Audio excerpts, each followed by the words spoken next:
Good morning, Malta and Gozo, and welcome to another edition of Lovin Daily. I'm Tim, joined today by Paula, and these are our stories that we'll be discussing today. Girl from Labour campaign charged with money laundering. Fashion retailer backs down on pledge to sue for libel over money laundering claims. Attorney General wants compensation given to wrongly accused man returned. 1.4 million euro in charity telethon donations lost due to technical issues at Go. And SPINOLA cats are taking cover in excavators due to the removal of their shelter.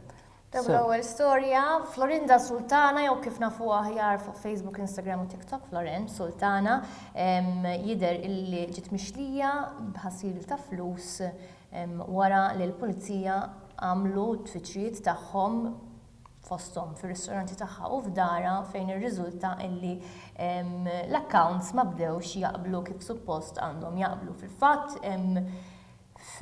meta marru jaraw xi xhur ilu fid-dar tagħha fil-Mosta x'isibu l-pulizija sabu il-fuq minn 50,000 euro cash, sabu diversi oġġetti ta' ditta fosthom 10 tarloġġi minnhom Rolex.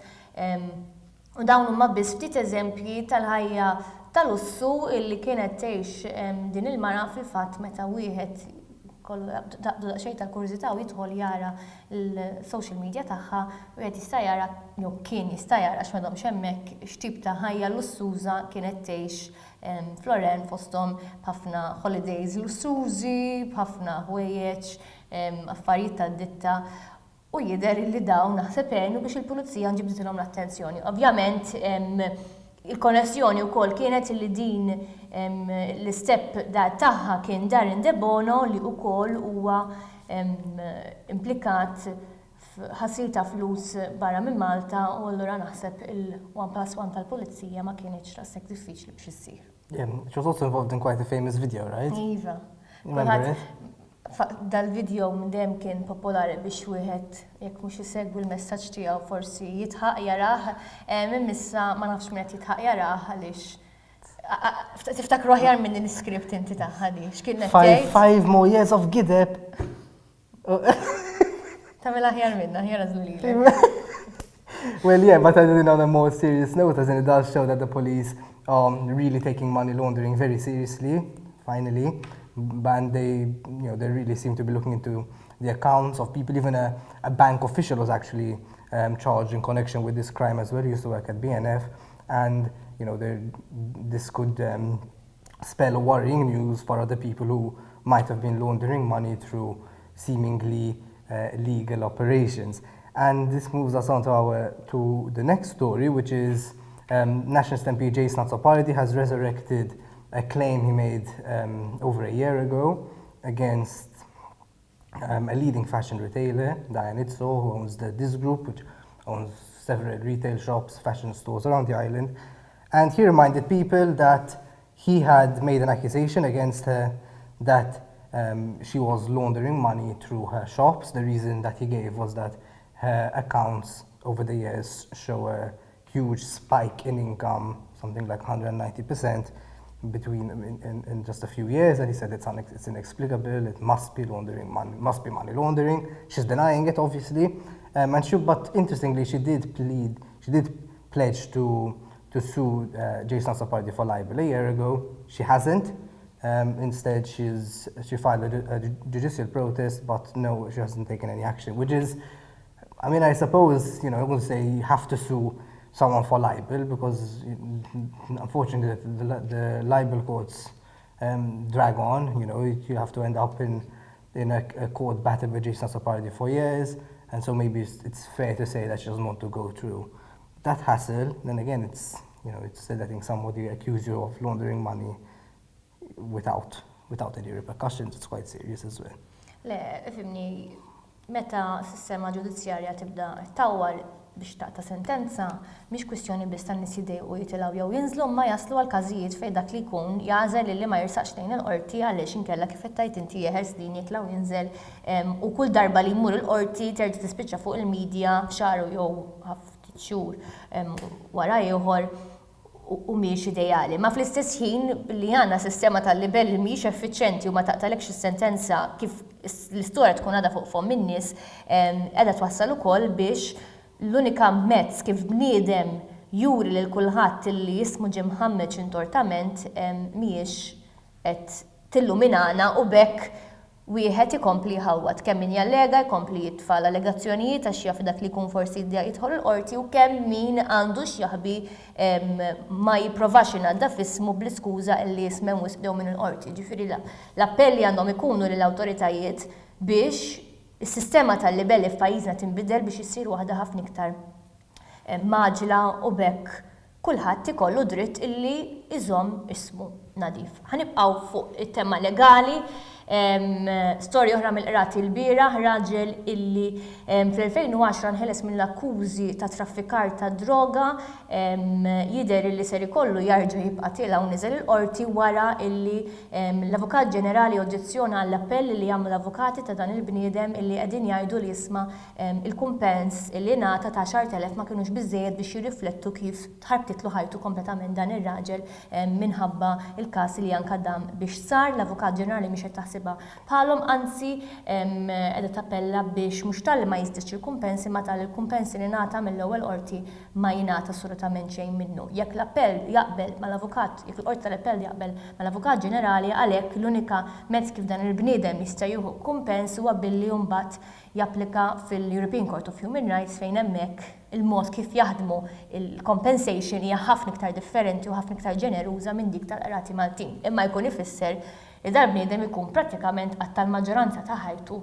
tiela u nieżel il-qorti. Ekku, and this is the shocking thing over here is that this happened in 2004. This man was apparently framed for drug possession and trafficking, and some one thing led to another. Eventually, his whole life ended up revolving around the case, because even though he was on bail, he had to sign a bail book every day. He had a curfew. He could never enjoy a night out, and yes, then he asked for compensation, and even this is being denied him. I mean, the fact is, 2004 we were children back then, literally, and this is still going on. It's crazy, and I think it's only fair that €10,000. It just seems quite a low amount for all that time that is never going to get back. Spent in fighting this issue in court. Moving on, so Go announced that there was quite a major discrepancy in its in telethons organized over the past year, including popular ones like Istrina, the Data Providenza campaign, and even the donation campaigns by the political parties. So what happened apparently is that every donation was somehow registered twice. So if someone donated €50, that somehow appeared as €100, and then obviously the final cost is overinflated, which is extraordinary that it's happening in this day and age. We're supposed to be we're supposed to have got used to technology, and we're supposed to be a technologically capable island, and yet this is happening on a wide scale by one of the country's top internet service providers, and it's also quite unbelievable, right? As in you can't promise someone a set amount of money and then tell them, oh, I'm sorry, half of it was a technical error.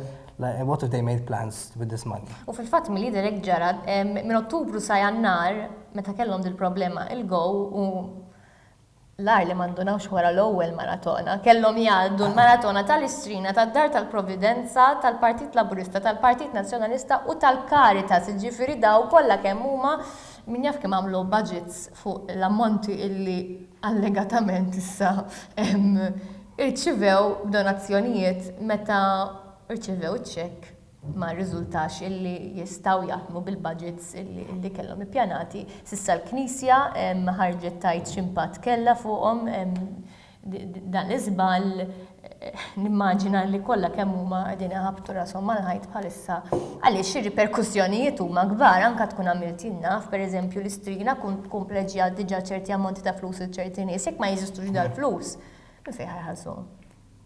Ekku, no, Ma tgħaddilekx minn moħħok dil-problema. Ma tgħaddilekx minn moħħok li qatt tista' tiġri. It also makes you wonder as well that this is go, right? I mean, it's not an amateur. I mean, has this happened before? Maybe not, but it's 1.4 million euro just not being declared properly. Come on, surely like someone has to be held accountable, right? It's not. Sanara.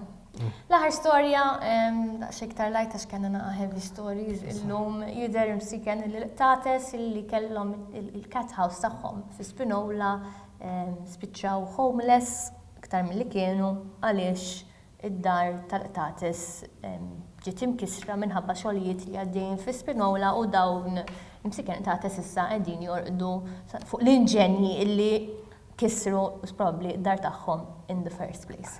Wieħed ġifieri seta' ma kisruhomx immaġina kieku tates jgħixu f'dak it-trapp bix-xita jiġi tajn mhux.